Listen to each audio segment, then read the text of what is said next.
अस्सलाम वालेकुम फ्रेंड्स। तो बीटीसी का स्ट्रक्चर देखते हैं और बीटीसी का जो आने वाला नेक्स्ट मूव है वो कौन सा हो सकता है, ठीक है। और इसी के साथ हम न्यूज़ को एनालाइज करेंगे। जो नेक्स्ट वीक है उसमें न्यूज़ कौन सी आ रही है। और वैसे भी कल जो है वेरी इंपॉर्टेंट डे है। कल यूएस एफओएमसी की मीटिंग है और इसी के साथ साथ फेडरल फंड रेट जो है वो अनाउंस किए जाएंगे। तो हाईली वॉलेटिलिटी हमें, ठीक है। तो क्विक व्यू में आपको बिटकॉइन का बताता हूँ, थोड़ा सा स्ट्रक्चर जो है वो समझाने की कोशिश करता हूँ। चलें हम इस जोन से लेते हैं। मिसाल के तौर पर अगर आप इधर फोकस करें तो बीटीसी ने अप साइड की तरफ मूव लिया, अगेन उसी जोन से, उसी स्पॉट एरिया से अगेन स्पॉट लेता है, सहारा लेता है। यानी कि ये वाला एरिया हमें क्या लो के नज़र आ रहा है कि डिमांड एरिया। मैं आपको स्ट्रक्चर समझाने की कोशिश करने लगा और बीटीसी की आप ख़ुद जो मूवमेंट है वो जज कर पाओगे। और रिटेल ट्रेडर और इसके साथ साथ जो एक बिग प्लेयर होते हैं उनकी मूवमेंट, उनका आइडिया, उनकी चाल चलन भी आपको समझ आ जाएगी। तो ये हमारे पास एज ए डिमांड एरिया के तौर पर काम कर रहा है। इसके बाद क्या होता है, अगेन बीटीसी सपोर्ट लेता है, उसी रेंज में कंसोलिडेट करता है, फिर अगेन करेक्शन थोड़ी सी ज़्यादा करता है, ठीक है, एक एवरेज से। तो सेम एज इट एग्जैक्ट उसी एरिया से सपोर्ट लेता है, ठीक है।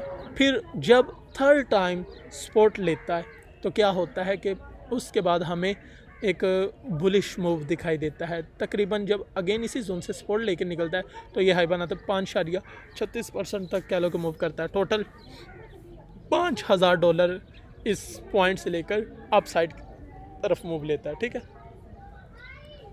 और इसके बाद सेकंड सिनेरियो अगर आप देखें तो ये वाला एरिया हमारे पास एज ए रेजिस्टेंस के तौर पर काम कर रहा था। मार्केट जिस तरह ये बॉटम से सपोर्ट ले रही थी, यानी कि जो सपोर्ट के तौर पर काम कर रहा था, सेम एज इट ये वाला एरिया एज ए रेजिस्टेंस के तौर पर काम कर रहा था। लेकिन जो ही ये रेजिस्टेंस ब्रेक होती है, अगेन मार्केट इसी रेजिस्टेंस को टेस्ट करती है और फिर उसके बाद ऊपर की तरफ निकल जाती है और एक हाई बनाने के बाद करेक्शन लेके डाउन साइड नीचे की तरफ। अब ये हमारे पास एक सिनेरियो हो चुका है। अब अगर देखें तो सेम एज इट उसी जोन में बिटकॉइन क्या कर रहा है, अगेन वैसा बिहेवियर शो करवा रहा है। कैसा? मिसाल के तौर पर ये जो डाउन साइड की तरफ है, मार्केट अगेन एंड अगेन इस जोन से सपोर्ट ले रही है। मिसाल के तौर पर बीटीसी ने इस पॉइंट से सपोर्ट ली, अप साइड की तरफ गया, फिर अगेन उसी साइड पर सपोर्ट ली, अगेन उसी साइड पर गया, अगेन थर्ड टाइम उसी जोन में सपोर्ट ले रहा है। मानो कि हमारे पास पता चला ये एरिया एज ए सपोर्ट के तौर पर काम कर रहा है और ये एज ए रेजिस्टेंस के तौर पर काम कर रहा है। और अब ये कंफर्म नहीं है कि ये यहाँ से अगेन बुलिश रहेगा या मार्केट टेस्ट करके अगेन ऊपर की तरफ निकलेगा। नो, ऐसा भी पॉसिबल है कि आया कि ये क्या करे, अगेन इसी लेवल को ब्रेकआउट करे। क्योंकि आपको पता होना चाहिए ये जो 3 लेवल्स हमारे पास नज़र आ रहे हैं इनकी लिक्विडिटी भी तो इसी जोन के नीचे पड़ी हुई है ना।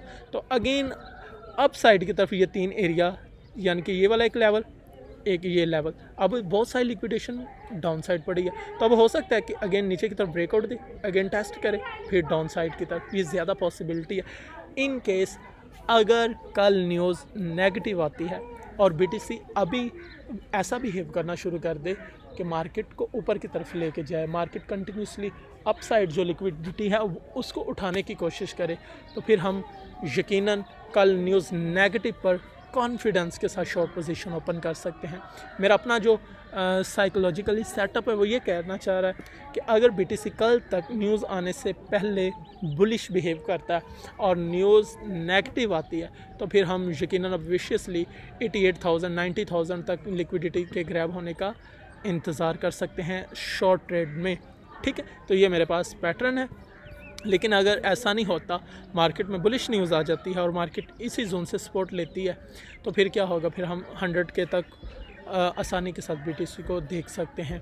तो न्यूज़ मैं बता दूं आपको, नेक्स्ट जो आने वाले डेज हैं उनमें कल तो ठीक है 7 मई है, यूएस फेडरल फंड रेट, और इसी के साथ FOMC statement, FOMC press conference 11 बजे रात, यानी कि पाकिस्तानी टाइम के मुताबिक 11 बजे फेडरल फंड्स रेट जो है वो अनाउंस किए जाएंगे और ठीक 30 मिनट के बाद जो है वो स्पीच स्टार्ट हो जाएगी।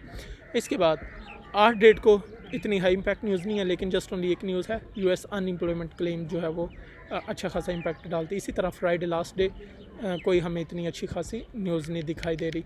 उसके बाद 13 मई को जो है वो हाई इम्पैक्ट न्यूज़ स्टार्ट हो रही हैं, तो वो इंशाल्लाह हम नेक्स्ट अगली वीडियो में करेंगे। इससे पहले कि वीडियो टू मच लेंथी ना हो जाए। जज़ाकल्लाह, टेक केयर, अल्लाह।